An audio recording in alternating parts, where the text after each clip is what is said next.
ঠাকুর, মা, স্বামীজির শ্রীচরণে ভক্তিপূর্ণ প্রণাম জানিয়ে আজকের নিবেদন গৌরীমা, স্বামী গম্ভীরানন্দ, পর্ব 5।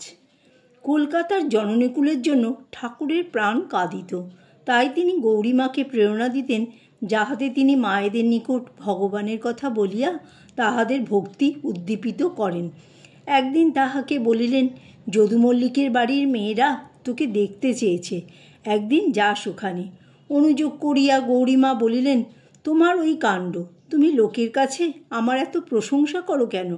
ঠাকুর আর একদিন উষাকালে বাম হস্তে নহবতের নিকটবর্তী বকুল বৃক্ষের শাখা ধরিয়া দক্ষিণ হস্তে পাত্র হইতে জল ঢালিতে ঢালিতে পুষ্পচয়নরতা গৌরীমাকে বলিলেন, আমি জল ঢালছি, তুই কাদা চটকা। গৌরীমা সবিস্ময়ে কহিলেন, এখানে কাদা কোথাতে যে চটকাবো, সবই যে কাঁকর। ঠাকুর হাসিয়া বলিলেন, আমি কি বললুম আর তুই কি বুঝলি? এদেশের মায়েদের বড় দুঃখ, তোকে তাদের মধ্যে কাজ করতে হবে। গৌরীমার সাধনপ্রবণ ও নির্জনতাপ্রিয় মন যদিও তখন বলিয়াছিল, সংসারী লোকের সঙ্গে আমার পোষাবে না, ইহাই আমার ধাতে সয় না। আমার সঙ্গে কতগুলো মেয়ে দাও, আমি তাদের হিমালয়ে নিয়ে গিয়ে মানুষ গড়ে দিচ্ছি। তথাপি ঠাকুর হাত নাড়িয়া বলিয়াছিলেন, না গো না, এই শহরে বসে কাজ করতে হবে, সাধন ভজন ঢের হয়েছে, এবারে জীবনটাকে মায়েদের সেবায় লাগা, ওদের বড় কষ্ট। গৌরীমাকে পরে তাহাই করিতে হইয়াছিল, কিন্তু তখনও তিনি ওই জন্য প্রস্তুত ছিলেন না। দক্ষিণেশ্বরের এই দিনগুলি গৌরীমার জীবনে অতি আনন্দপ্রদ ও ফলপ্রসূ হইলেও তখনও তাহার মনে তপস্যার প্রবল আকর্ষণ থাকায় এবং উদয়াস্ত একাসনে বসিয়া 9 মাস সাধনা করার সংকল্প প্রবল হওয়ায় তিনি বৃন্দাবনে চলিয়া গেলেন। এদিকে শ্রীরামকৃষ্ণ লীলা সংবরণের উদ্যোগ করিতে লাগিলেন। গৌরীমার উদ্দেশ্যে সংবাদ প্রেরিত হইলেও তাহা যতকালে তাহার নিকট পৌঁছিল না। শেষ পর্যন্ত গৌরীমাকে না দেখিয়া ঠাকুর বলিয়াছিলেন, এতকাল কাছে থেকে শেষটায় দেখতে পেলে না? আমার ভেতরটা যেন বিল্লিতে আঁচড়াচ্ছে। পরে শ্রী মা যখন বৃন্দাবনে গেলেন, তখন তিনি তপস্যা নিরতা গৌরীমাকে খুঁজিয়া বাহির করিলেন এবং জানাইলেন যে ঠাকুর শ্রীমাকে দর্শন দিয়া বৈধব্য চিহ্ন ধারণ করিতে নিষেধ করিয়াছেন, আর গৌরীমার নিকট এই বিষয়ে শাস্ত্রীয় যুক্তি শুনিয়া লইতে বলিয়াছেন। বৈষ্ণব শাস্ত্রে সুপণ্ডিতা গৌরীমাও শাস্ত্রীয় বচন উদ্ধারপূর্বক কহিলেন, ঠাকুর নিত্য বর্তমান, আর তুমি স্বয়ং লক্ষ্মী। তুমি সদবার বেশ পরিত্যাগ করলে জগতের অকল্যাণ হবে। শ্রী মায়ের বৃন্দাবন ত্যাগের কিছুকাল পরে গৌরীমা হিমালয় ভ্রমণে গমন করেন। এই রূপে বৃন্দাবন ও হিমালয় 10 বৎসর যাপনান্তে তিনি কলকাতায় ফেরেন। ইহার পর তাহার একবার বিসূচিকা ও একবার জ্বর হয়। তখন তাহার ভ্রাতা অবিনাশচন্দ্রের পরিবারে থাকিয়া সেবাদিগ্রহণ করায় তাহার মনে হইল হয়তো তিনি মায়ার বন্ধনে পড়িতেছেন। অতএব আরোগ্য আনতে কাহাকেও কিছু না বলিয়া অকস্মাৎ রামেশ্বর দর্শনে বহির্গত হইলেন।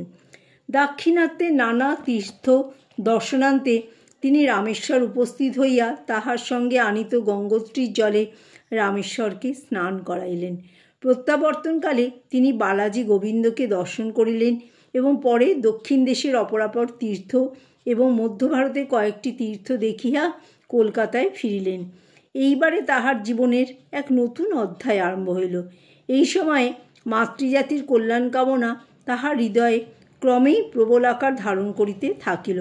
প্রথমে তিনি রামপ্রসাদের সাধনভূমির নিকটে গঙ্গা তীরে আশ্রয় গ্রহণ করেন। তারপর অনুরাগীবৃন্দের আহ্বানে এবং শ্রী মাতা ঠাকুরানীর অনুমতিক্রমে 1301 বঙ্গাব্দে ব্যারাকপুরে গঙ্গাতীরে শ্রী শারদেশ্বরী আশ্রম প্রতিষ্ঠিত করেন। গ্রাম্য পরিবেশের মধ্যে এই আশ্রম নামীয় পর্ণকুটিরে একে একে প্রায় 25 জন কুমারী, সাধবা এবং বিধবা আগমনপূর্বক গৌরীমার পদতলে বসিয়া শিক্ষালাভ করিতে লাগিলেন। অভাব সেখানে যথেষ্ট ছিল, কিন্তু এই অসচ্ছলতার মধ্যেও একটা অপূর্ব তৃপ্তি ছিল এবং উহাই আশ্রমবাসীদিগকে আকৃষ্ট করিত।